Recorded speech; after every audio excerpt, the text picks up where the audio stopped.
यहाँ पर आप देख पाएंगे, इस पे आपको आर्टिकल मिलेगा, यूक्रेन में सुरक्षा बलों ने भारतीय छात्रों को डंडों से पीटा है। कई इंडियंस ने यहाँ पर यह क्लेम किया है कि इनको प्राइमरली पीटा जा रहा है क्योंकि इंडिया का जो स्टांस है यूनाइटेड नेशंस में ये काफी हद तक न्यूट्रल रहा है। इंडिया सिंस यूक्रेन के पक्ष में यहाँ पर बात नहीं कर रहा, तो भारतीय छात्रों को जो यहाँ पर लोकल लेवल पर जो कोई सिक्योरिटी ऑफिसर हो गया, कोई यहाँ पर जो लोग हो गए, ये रेसिस्ट तरीके से टारगेट कर रहे हैं ना। मुझे पता है कि यहाँ पर आप पूछेंगे अच्छा ठीक है, अगर इंडिया का यूनाइटेड नेशंस में जो वोट है ये न्यूट्रल रहा है, ना हमने रशिया की तरफ ना यूक्रेन की तरफ वोट किया, मगर फिर चाइना ने भी तो यही किया है, उनके साथ ऐसा क्यों नहीं हो रहा?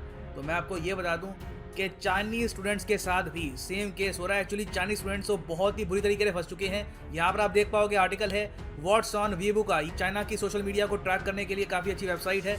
ये लोग यहाँ पर कह रहे हैं कि चाइनीज स्टूडेंट्स इन यूक्रेन से anti Chinese sentiments on the rise. स्थिति इतनी खराब है चाइनीज स्टूडेंट्स के लिए कि चाइना की सरकार ने खुद अपने नागरिकों को ये कहा है कि जब तुमसे कोई पूछे तुम्हारी नागरिकता क्या है, क्या तुम चाइनीज हो, तो एक बार को अपनी नागरिकता ओपनली बता मत देना। मतलब कि हिंट यहाँ पर ये दे रहे हैं कि एक बार को बोल देना हम जापानीज कोरियन है, क्योंकि अगर आपने अपनी नेशनलिटी बता दी तो एक पॉसिबिलिटी है कि आपको टारगेट किया जा सकता है। और इसके एक्चुअली दो कारण हैं। एक कारण तो यह है कि इंडिया से भी कई गुना बड़ा सपोर्टर बन के उभरा है चाइना रशिया का, ये बात यूक्रेन के लोग जानते हैं। उसके अलावा रिसेंटली चाइना का जो सोशल मीडिया है वहाँ पर जो ट्रांसलेटेड जो उसकी कॉपीज पड़ी गई ट्वीट्स की, जो वहाँ पे लोग कमेंट्स कर रहे हैं, उसको जब लोगों ने ट्रांसलेट करके देखा तो पता लगा कि चाइना की सोशल मीडिया में लोगों ने ये लिखा है काफ़ी जगह कि यूक्रेन की औरतें काफ़ी ब्यूटीफुल होती हैं। तो कई औरतें जो अपने हस्बैंड को छोड़ के भाग रही हैं यूक्रेन से, क्योंकि आपको पता होगा यूक्रेन में आज के समय रूल है कि कोई भी मेल 18 से लेकर 60 साल का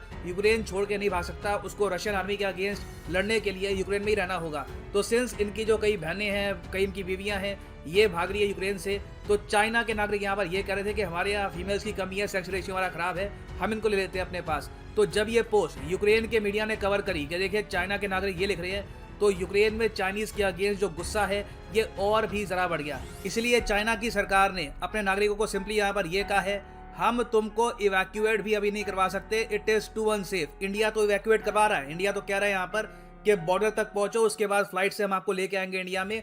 बॉर्डर तक भी पहुंचवाने में इंडिया पूरी कोशिश कर रहा है कि जितना हम अपना इन्फ्लुएंस यूज कर सके उतना हम यूज करें, मगर चाइना का नाम इतना खराब हो चुका है यूक्रेन में आज के समय कि इनकी सरकार ने यहाँ पर कह दिया है कि बंकर में छुप जाओ, अभी के लिए हम आपको इवैक्यूएट नहीं कराएंगे, एक बार वॉर खत्म होने दो तब तुमको बाहर निकालेंगे ना। जहाँ पर चाइना ने अपने नागरिकों को छोड़ दिया अपने हाल पर, इंडियन गवर्नमेंट ने एक प्रॉपर ऑपरेशन लॉन्च कर दिया है ऑपरेशन गंगा के नाम से।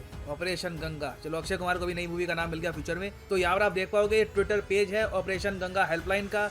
यहाँ पर सारे जो स्टूडेंट्स आज के समय फंसे हुए हैं यूक्रेन में, इनके लिए कॉन्टैक्ट नंबर दिए हुए हैं कि किस देश में अगर आप हो तो कौन सा कॉन्टैक्ट नंबर आपको यहाँ पर यूज़ करना है। मैं ये प्रॉपर आपके लिए शॉर्ट दे देता हूँ। यहाँ पर आप देख पाएंगे Hungary, Poland, Romania, Slovak Republic, ये जो 4 देश हैं इनके नाम याद रखना, भी आपको मैप पे भी दिखाऊंगा। इनकी बॉर्डर के करीब जो भी इंडियन स्टूडेंट्स पहुंच रहे हैं उनको फिर कैसे इंडिया में लेके आना है, उसका सारा जो प्रोसेस क्या होगा, उसके लिए इंडिया ने प्रॉपर एक ऑपरेशन थिएटर बना दिया है। डॉक्टर एस जयशंकर उसको ओवरसी कर रहे हैं। पीएम मोदी ने भी ये कहा है कि हमारी टॉप प्रायोरिटी है कि भारतीय छात्र सुरक्षित भारत में पहुंचने चाहिए। और देखो भारतीय सरकार का जो ये एफर्ट है बहुत ही स्पेशल है। पाकिस्तानी गवर्नमेंट अनफॉर्चुनेटली इस टाइप का एफर्ट अभी कर नहीं पा रही। मोस्ट प्रॉब्ली रिसोर्सेज की भी कमी होगी इन लोगों के पास, इसलिए कई जो पाकिस्तानी स्टूडेंट्स हैं इन्होंने वीडियो मैसेज रिकॉर्ड किया है, वहाँ पर कहा है कि हम यहाँ पे फंस चुके हैं, हमसे अच्छे इंडियन स्टूडेंट्स यहाँ पे हैं। यहाँ पे आप देख पाओगे ये वीडियो मैसेज है। कौन सा आया? कोई रिस्पॉन्स नहीं है। तो आप बताएं कि कैसा दिन गुजरा आपका? सुबह से मैं देख रहा हूँ आप लोग इधर बैठे हुए। हम लोग यहाँ पर परेशान हैं, उनको कोई टेंशन ही नहीं है। हमसे बेहतर तो इंडियंस है, हमें पाकिस्तानी होने का नुकसान हो रहा है यहाँ पर। अच्छा, जैसे देख रहे हैं मेरी बहन को पाकिस्तानी होने के पे गर्व नहीं महसूस हो रहा। ये हमारे भाई बाकर साहब है, ये लास्ट ईयर के स्टूडेंट है जी। मैं अभी डिग्री मिलने वाली थी, डिग्री भी नहीं मिली, और हमारी पाकिस्तान एम्बेसी ने बिल्कुल किसी किस्म की कोई हेल्प नहीं की। सरासर पाकिस्तान में झूठ बताया जा रहा है। इधर बेखनों की जिंदगी गुजार रहे हैं। 7 घंटे से मैं इधर बैठा हुआ हूँ, ना कुछ खाया, ना कोई घर है, ना कुछ है। वहाँ पर अटैक हो रहा है, ऊपर से बम गिरा रहे हैं वो। प्लीज़ मेरी पाकिस्तान प्राइम मिनिस्टर इमरान खान से रिक्वेस्ट है, हमारी हेल्प की जाए, हमें यहाँ से निकाला जाए।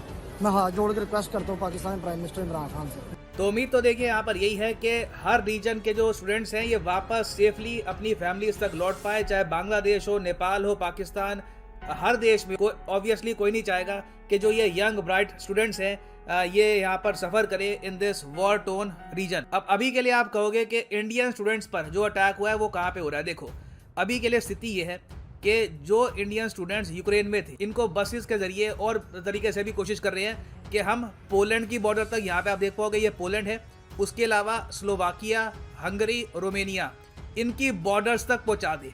इंडियन गवर्नमेंट ने इन कंट्री से ये बात कर ली है कि जब इंडियन स्टूडेंट्स आएँ तो उनको आराम से एंट्री दे देना और उसके बाद उनको खाना पीना वगैरह प्रोवाइड करो, उनकी देखभाल करो और उनको पहुंचाओ अपनी कैपिटल तक। फॉर एग्जांपल रोमेनिया की कैपिटल बुकारेस्ट, हंगरी की कैपिटल बुदापेस्ट, पोलैंड की कैपिटल वॉर्सो, यहाँ तक पहुंचाओ। उसके बाद एयर इंडिया की यहाँ पर फ्लाइट्स वेट कर रही होंगी। उसके बाद इंडियन गवर्नमेंट यहाँ से फ्लाइट के जरिए उनको ले आएगी वापस इंडिया में। नाउ जो वायलेंस की बातें यहाँ पर रिपोर्ट की जा रही है वो प्राइमरली हो रही है बिटवीन पोलैंड यूक्रेन बॉर्डर। जब बॉर्डर क्रॉसिंग हो रही होती है तब क्या है कि यूक्रेन की अथॉरिटीज पे आरोप लगाया गया है इंडियन स्टूडेंट्स द्वारा कि ये इंडियन स्टूडेंट्स को अलग कर रहे हैं। ये कह रहे हैं कि पहले यूक्रेन के लोग जाएंगे। अब यहाँ पर आप कहोगे वेट, यूक्रेन के लोग जाएंगे? देखिए, जैसे मैंने आपको बताया था, यूक्रेन की प्राइमरली जो महिलाएं हैं, बच्चे हैं, वो आज के समय लाखों की संख्या में अपना देश छोड़ के भाग रहे हैं। पोलैंड में जा रहे हैं, रोमेनिया में जा रहे हैं, क्योंकि युद्ध अभी बहुत ज़्यादा इंटेंस होने वाला है पूरे यूक्रेन में। तो अब हो यहाँ पर क्या रहा है कि जब बॉर्डर पे इन यूक्रेन की अथॉरिटीज़ को कुछ इंडियन दिखते हैं, अफ्रीकन स्टूडेंट्स भी दिखते हैं, तो ये कहते हैं तुम यहाँ पर क्या कर रहे हो, तुम तो काले हो। तुमको लिटरली ये लाइन से लोग हटा देते हैं और पीटा स्टार्ट कर देते हैं। ये रिपोर्ट किया गया है BBC वर्ल्ड द्वारा भी। ये सिर्फ इंडियन मीडिया वाली बात नहीं है, यहाँ पे आपको अफ्रीकन मीडिया, BBC वर्ल्ड, हर जगह ये बात दिखेगी। यहाँ पर आप देख पाएंगे ये BBC वर्ल्ड के एंकर ये कह रहे हैं African and Indian descent having particular problems. So let's get more. तो अफ्रीकन और इंडियन डिसेंट के लोगों को यहाँ पर काफ़ी प्रॉब्लम आ रही है। पाकिस्तानी है उसको भी यहाँ पे मोस्ट प्रॉब्ली प्रॉब्लम आएगी इन द फ्यूचर, मगर वो बॉर्डर पहुँचे तो सही।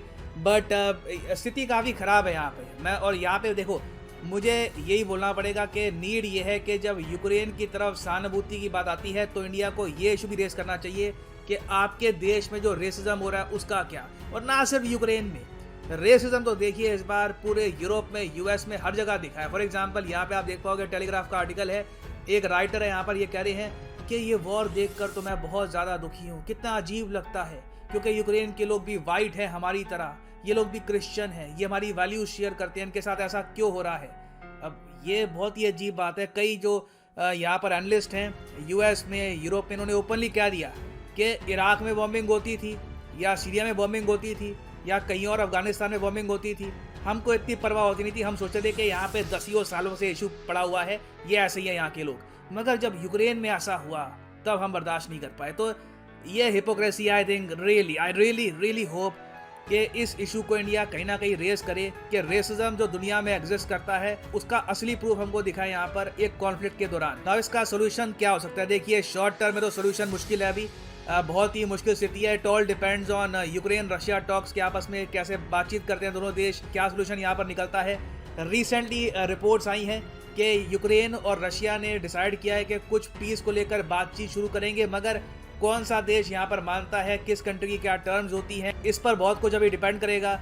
PM मोदी ने देखो लॉन्ग टर्म यहाँ पर सोल्यूशन ये निकाला है कि इंडियन स्टूडेंट्स, छोटे देश हैं, यहाँ पर जाते भी क्यों हैं मेडिसिन पढ़ने के लिए, इंडिया में क्यों नहीं पढ़ते। और यहाँ पर ये नहीं कह रहे कि गलती इंडियन स्टूडेंट्स की है, यहाँ पर ये कह रहे हैं कि गलती इंडिया की है कि हमारे यहाँ इतने अभी इंस्टीट्यूट्स नहीं हैं, इतने हमारे यहाँ अभी आप कह लीजिए अपॉर्चुनिटीज़ नहीं हैं कि ये स्टूडेंट्स बाहर ना जाकर इंडिया में ही पढ़े।